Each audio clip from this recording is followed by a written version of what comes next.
Hi everyone, we are back from vacation and last week we had the Vermonter grilled cheese and this week we're back on a dessert. So we will be making a cherry topped cream cheese brownie. So we'll get started. You're going to need to have your 2 bars of cream cheese at a room temperature or kind of melty.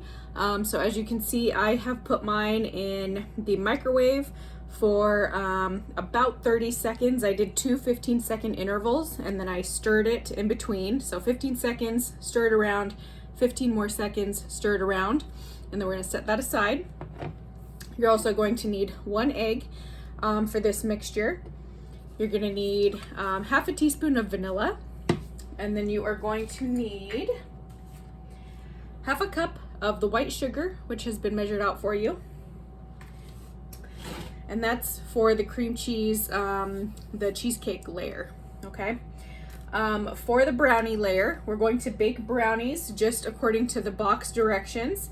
So it's going to be your package of brownie mix, 1 egg, 1/3 cup of vegetable oil, and then 1/4 cup of water.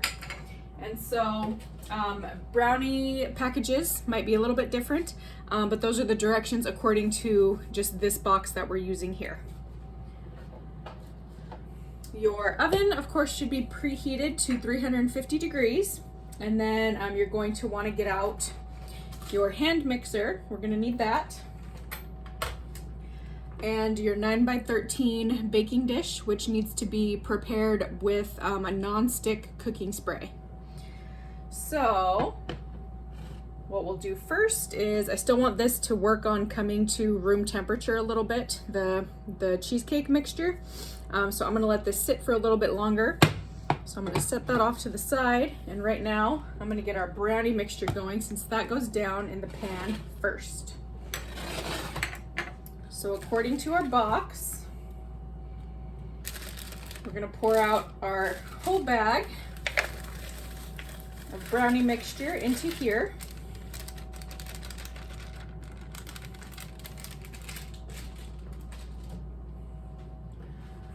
We're gonna go 1/3 cup of oil. And you should have oil left from a few weeks ago when I sent home the smaller sized oils. So that will be, you won't be getting another one. You'll just use what you have from a few weeks ago.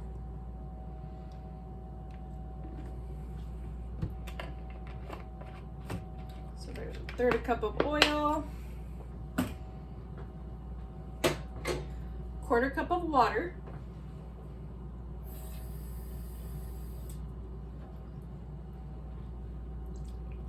there's that. And we are going to want to crack our egg. Try to not get any shells in here. Another good method to cracking an egg is always to crack your egg, and speaking of which, I just got some shell in mine.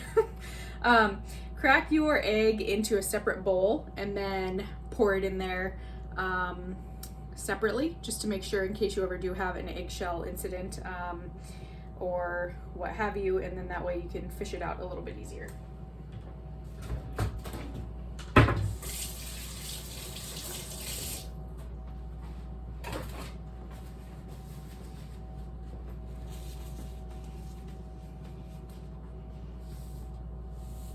Right, so I am going to go ahead and grab a spatula here, break up that egg. We're gonna get to mixing. You should be able to mix this pretty well without having to use your hand mixer, because if it doesn't mix well, we'll just wash the mixers at the end of our mixer. But we are gonna need that for the cheesecake mixture, because that we can't mix by hand. We need that to be super creamy. But this brownie layer comes together pretty well.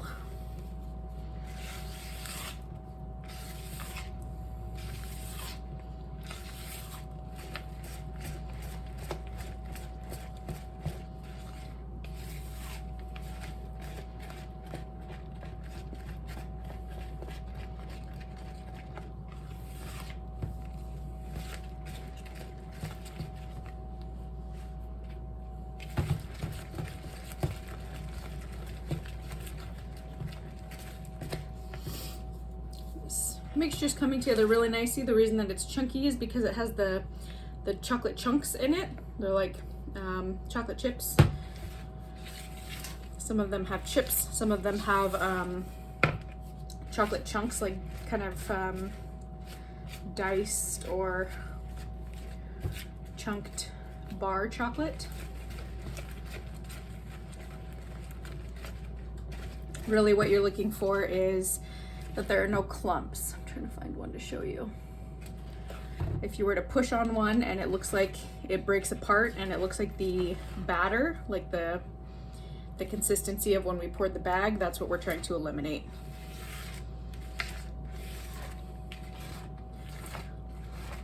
So as long as you don't have any of that going on, we should be okay.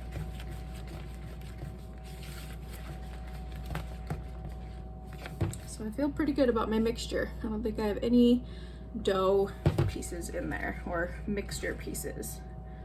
Yeah, it's looking pretty good. So I'm gonna go ahead and pour this out all over my 9x13, and again, make sure this is greased really well before you do this.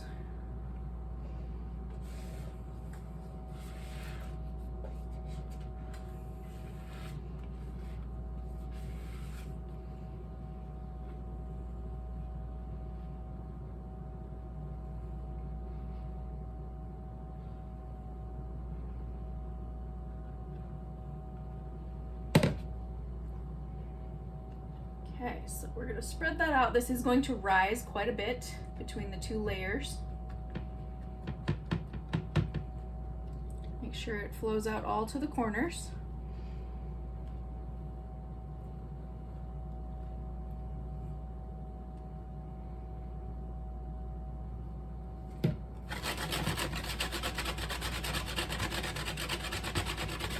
All right, so that looks like a nice even layer of brownie mix. Set this bowl aside. Now we are on to the cheesecake layer.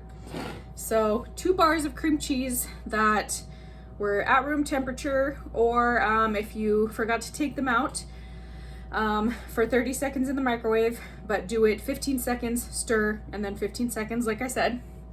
We're also going to add an egg.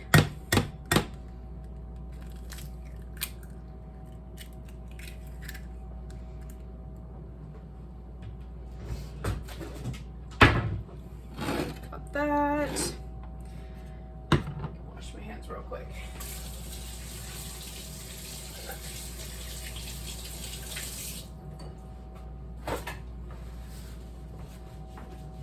Then we need half a teaspoon of vanilla. So 2 bars cream cheese, 1 egg, half a teaspoon of vanilla. Pour that right in there. And then I've measured out half a cup of white granulated sugar. That's gonna go right in. And then all I'm gonna do is come over here to where my outlet is, because I need to mix this with my hand mixer. So again, as I always tell you, you want to start out on low, and then you can kick it up from there because we don't want anything blowing out of the bowl. There we go.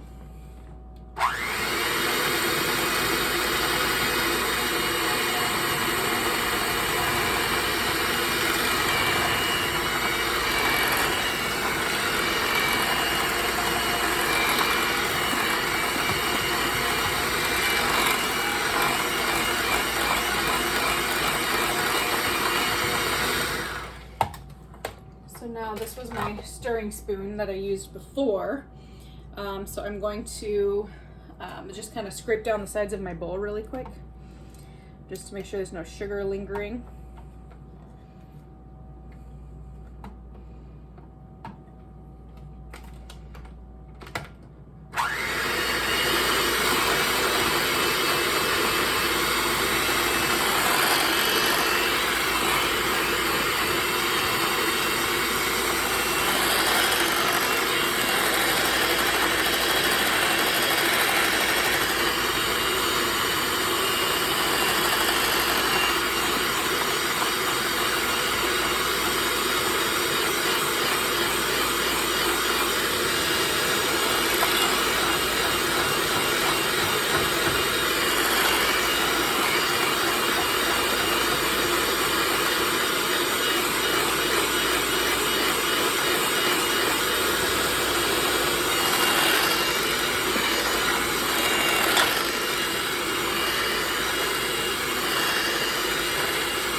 here, you want it to be a really smooth, consistent texture. We don't want any chunks or anything in here.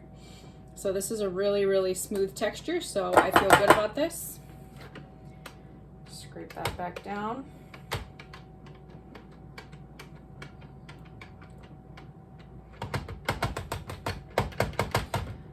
Now I'll just wipe down my counters again afterwards. All right, bring this back over here. Now we're back into our brownie mixture. Okay.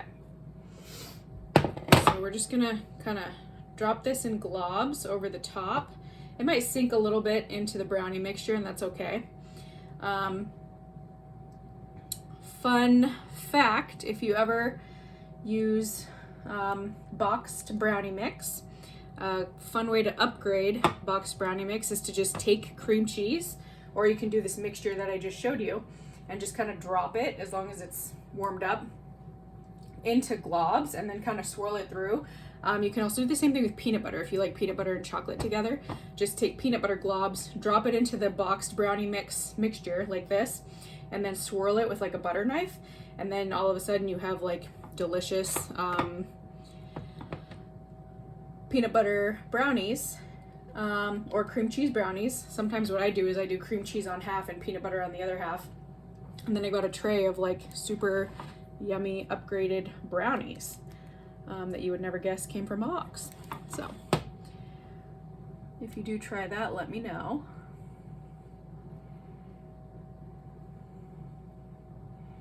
This is where it gets kind of messy.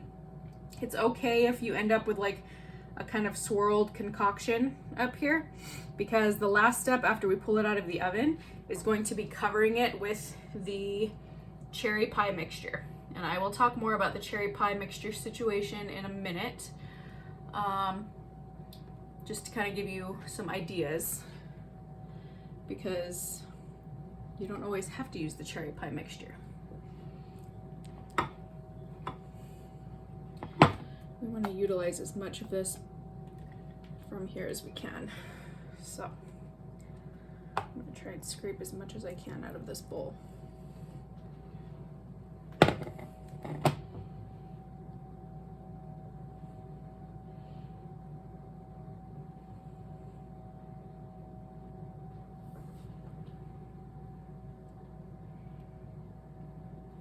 See how some of it is kind of swirling into the brownies, kind of swirling into the cream cheese? That's okay.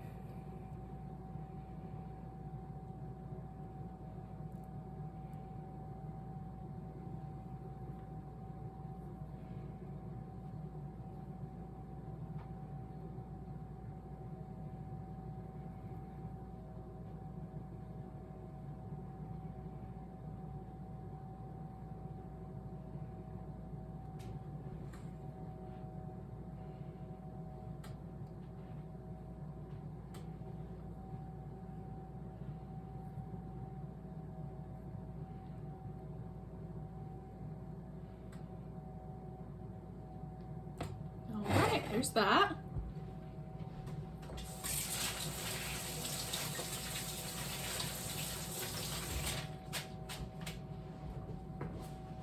All right, so we're gonna get ready to pop this in the oven. So what we're going to do is bake for about 45 to 50 minutes. You want to see the cream cheese edges get a little bit browned. It's still gonna be jiggly in the center, and that's okay. This is a dish that we want to be cooled completely before cutting. So as it stays in the Pyrex, it's going to continue to cook. And after that is when we are going to add the cherry pie filling. Topping, we're going to spread it over the top. Typically what the recipe calls for is to put this on before we cook. However, I think it's going to help with cooking time if we do this after the fact. So what we're going to do is cook this first, add the topping after. And what I was going to tell you is that if you don't like cherry pie, one thing you could do, since we're doing it afterwards, you could slice up fresh strawberries. You could use strawberry pie filling if you can find it. Anything else, but Slicing fresh strawberries and not using a mixture would be really delicious on top of this. You could do all sorts of things with this mixture. If you didn't want to add anything, one cool thing you can do, kind of like what I told you earlier about the peanut butter and the cream cheese, if you take this and you swirl it through, this will drive the cream cheese down into the brownie batter, and it gives it kind of a swirled look. Obviously it doesn't matter for this particular recipe because we are going to cover it with the cherry pie filling. But just to give you an example, if you decide not to do the cherry pie, or if you go for it again, or if you want to go with the idea that I told you about with the peanut butter or just the cream cheese, you know, it just kind of swirls the cream cheese a little bit deeper down into the brownie. So see how it's kind of swirling around now? We're getting that brownie mixture farther out.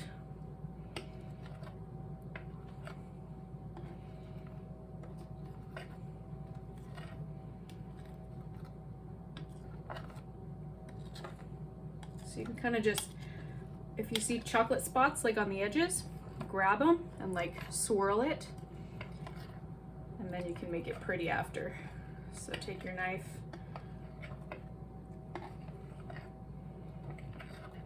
and it almost looks like ribbons. And you can also, one other thing that I just thought of, if you want to just see what it tastes like without the cherry pie filling, you could do cherry pie on half. That's an option too. So anyway, here's what it looks like before baking now that I've kind of done a swirl. But again, 45 minutes is what we're going to shoot for, as long as the edges are browned. And then we'll come back out after 45 minutes at 350 and see what we come up with. So I will see you soon. Okay, so this is out of the oven after 45 minutes for me. We're going to do the toothpick test. So right here in the middle, this is checking the cheesecake and the brownie. So just got a little bit on there, and I think that looks pretty good because remember, this is going to continue to cook while it's in the hot baking dish. That Pyrex glass is still going to be hot. My edges are nice and brown, so that's perfect, and it's peeling away from the edge of the pan. So that's another telltale sign that everything is done. And again, like I said, everyone's oven is always a little bit different. So that's kind of you'll have to gauge it. If you want to go a little bit less, that's fine too. We're going to open our pie filling.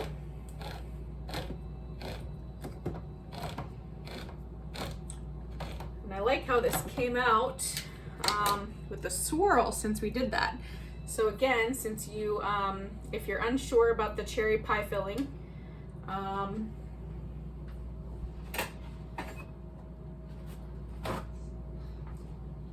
me just grab a spoon real quick. All over it, if you're unsure about the flavor, I'm gonna go with half. And since these brownies are super hot, since they just came out, oops, I just spilled a big old glob right on my stovetop. But since this is super hot and it just came out of the oven, it's gonna warm this cherry pie filling right up. And this is gonna be one of those tough things that comes along with baking. This is something that we aren't going to eat right away. It's gonna be pretty gooey and fall apart if we don't let it cool. So we need to let this cool for quite a while, a few hours before we cut into it. So we're not going to dig in right away. So this is about half my can of the pie filling. I'm trying to get a lot of cherries over here. But I'm gonna, just for my own, you know, liking, I'm gonna try half with cherry and half without, and I'll see how it comes out. This is also a new recipe for myself with the cherry filling on top. Like I told you, I do that hack all the time that I told you about with the the peanut butter and the cream cheese topping throughout. If you want to dress up a box of just store-bought brownie mix, you can quite easily. And then now that I showed you how to make that easy cheesecake mixture with the sugar and the egg and the vanilla, you can just do that and swirl it right in like what we did over here. But also, if you know that you like cherry pie filling, feel free to just spread it across the whole entire thing. But this is kind of what we're going for today, if you want to do the half and half or continue on. But that's what mine's gonna end up being, the end result. So anyway, I hope that you enjoy this one, and let me know some pictures. Send me some pictures of your end result. Let me know what you tried, what you didn't try, what worked for you, and yeah, let me know how you liked it, and I will see everyone next week. Have a good night. Hi everyone. I just wanted to add a note. After letting my brownies cool down last night and then cutting into them today, 24 hours later, I wanted to just say that I think the 45 minutes that I went for on the cooking time was a little bit too much. So I'm gonna recommend checking them at about 40 minutes. And then if your toothpick doesn't come out totally clean, put them back in for about 2-minute intervals. So go 42 and then 44. But remember that they will continue to cook in that baking dish. So 45 minutes felt a little bit too long. They still came out great. I just like more of a softer brownie myself. So when I make this recipe again, I'm gonna go for the 40-minute baking time rather than 45 minutes. So I'm just gonna add this note here at the end of the video.